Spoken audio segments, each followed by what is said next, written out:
amati mbégteeg bànneex di ànd ak yéen ñu tawlu ci 5M TV Sénégal jërë ngeen jëf.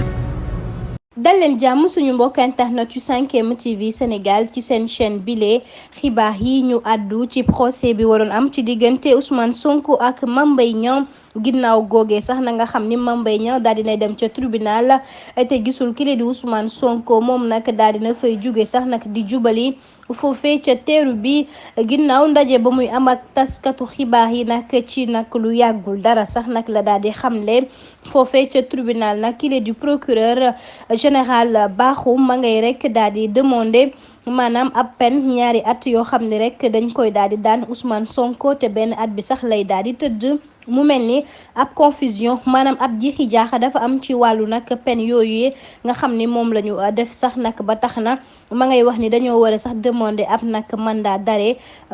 contre ki nga xam ne nag moom mooy Ousmane Sonko maanaam rek dem jëli ji Ousmane Sonko këram daal di ko yóbbu foofee ca tribunal ba. taskatu xibaar bile di Pape Alé Niang mu mel ni ku leen di tontu ndax mi ngi wax ni ñu xam ko wala ñu bañ koo xam dafa mel ni sax nguur gi nag moom dafa ragal Ousmane Sonko ndax lu jëm ci suñu wàllu charte institution de la république nga xam ni taxaw nañu temb rek daal di dakkal lu nu mel ak lu mu mën ci demee rek ñoom la ñu bëgg mooy daal di jàpp rek Ousmane Sonko waaye nañu xam ni fi mu nekk nii moomee Sonko sax nag nekkul Ndakaaru ndax ma nga foofee ca Ziguinchor daal di amal liggéeyam lu jëm ca conseil municipal ba mu woote woon tey jile ci juróom-ñetti fan